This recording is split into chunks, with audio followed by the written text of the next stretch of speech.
बिस्मिल्लाहिर्रहमानिर्रहीम। तमाम देखने और सुनने वालों को यासर महमूद का सलाम। आज मैं आपके सामने जो वीडियो लेकर हाज़िर हुआ हूँ, ये हमारी जो एक सीरीज़ चल रही है ICD-10 CM की, उसी का तसलसल है। और आज मैं आपके सामने ICD-10 की जो कोड बुक होती है उसके शुरू में कुछ गाइडलाइंस होती हैं इंपॉर्टेंट, जिनको जहन में रख के आप अपनी कोडिंग के अंदर मज़ीद जो है ना वो इम्प्रूवमेंट ला सकते हैं। और ये गाइडलाइन जो ICD-10 की कोडिंग होती है, DX की कोडिंग होती है, उसको समझने के लिए बड़ा अहम जानी जाती हैं कोडिंग के जो प्रोस्पेक्टस है, उस पॉइंट ऑफ व्यू से। तो बढ़ते हैं आगे। तो मैं आपके सामने सिंपल, आपने अगर ब्राउज़ करेंगे आप इंटरनेट के ऊपर, तो वहाँ पर भी ये गाइडलाइंस अवेलेबल होती हैं। बुक है अगर आपके पास, तो आप बुक से भी ये देख सकते हैं। तो आप घर में बैठ के इंटरनेट के ऊपर, अपने मोबाइल फ़ोन के ऊपर, अपने लैपटॉप के ऊपर कैसे सर्च कर सकते हैं, बड़ा सिंपल सा तरीका है। वो मैं आपके साथ ना शेयर कर देता हूँ। तो देखिए, आप सबसे पहले आपने जाना है इंटरनेट के ऊपर, ब्राउज़ करना है आपने। तो सिंपली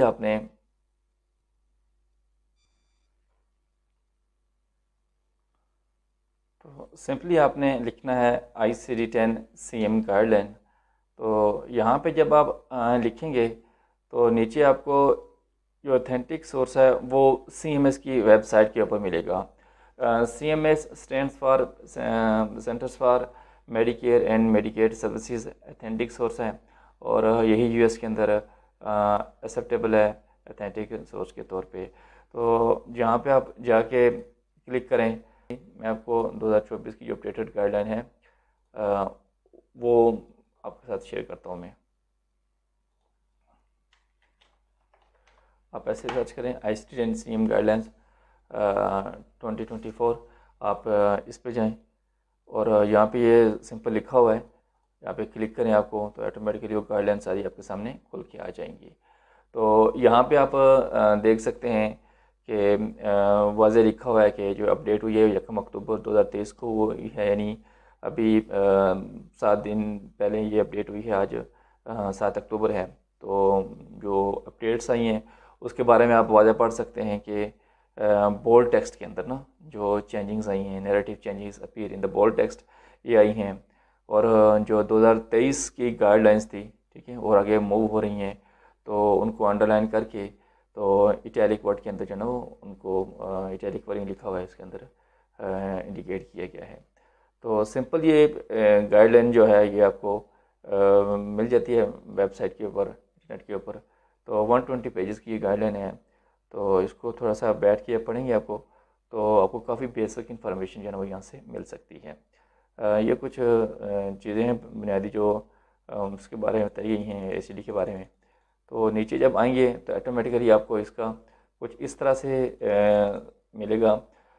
इसकी जो हैं 4 सेक्शन हैं, उसके हवाले से, और हर सेक्शन के अंदर जो इम्पोर्टेंट चीज़ें हैं वो मैं आपके सामने उसका खुलासा आपके सामने शेयर करता हूँ।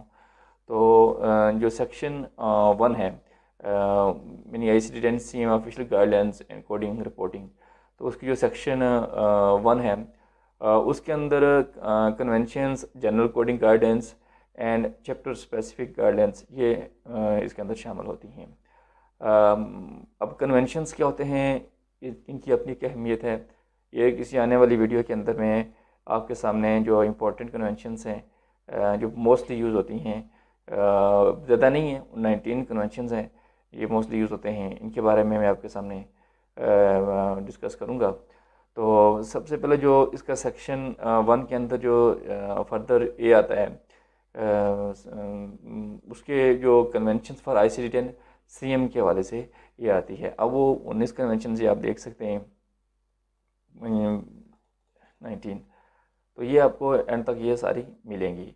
और इस सेक्शन 1 की जो पार्ट बी है, उसके अंदर जनरल कोडिंग गाइडलाइंस हैं, जो जनरल चीज़ें कोडिंग के अंदर यूज़ होती हैं उनके बारे में बताया गया है। इसी तरह इसका सेक्शन 1 के अंदर जो इसकी सब सेक्शन C है, वो चैप्टर स्पेसिफिक कोडिंग गाइडलाइंस, ये पिछली वीडियो के अंदर मैंने आपके सामने थोड़ा डिटेल में इसके बारे में मैंने डिस्कस किया था। अगर आपने वो वीडियो नहीं देखी तो एक मरतबा उसको जाके देख लीजिएगा, आपको काफ़ी आइडिया हो जाएगा। तो यहाँ पे वही चीज़ें चैप्टर वाइज यहाँ पे दी हुई हैं नीचे, और फर्दर उनको डिफ़ाइन किया गया है। यहाँ पे जब क्लिक करेंगे तो आप ऑटोमेटिकली उसकी जो गाइडलाइंस है आगे उसके ऊपर आप जा सकते हैं, फर्दर क्या चीज़ें उसके अंदर डिस्कस की गई हैं। तो यहाँ पे आप देख सकते हैं चैप्टर 1 है, चैप्टर 2 है, और ये जो चैप्टर 3, 4 एंड सो ऑन ना, टोटल ये चैप्टर 22 है। तो यहाँ तक बड़ी जो डिटेल में चीज़ें बताई गई हैं कि इस चैप्टर के अंदर कौन कौन सी चीज़ें आती हैं और किस पेज के ऊपर आती हैं। इसी तरह सेक्शन जो 2 है वो है section of selection of principal diagnosis, यानी जो प्राइमरी डीएक्स आप भेजते हैं तो उसकी जो रोल है उसको कैसे आपने भेजना है या कैसे जाते हैं, उसके हवाले से ये चीज़ें यहाँ पे बताई गई हैं। और इसी तरह जो सेक्शन 3 है, रिपोर्टिंग एडिशनल डायग्नोसिस, मज़ीद कोई डायग्नोसिस कोड आपने लगाने हैं किसी कोड के साथ, या कुछ और जो है ना वो चीज़ें जाती हैं डीएक्स के साथ, तो वो यहाँ पे जो है ना वो आती हैं।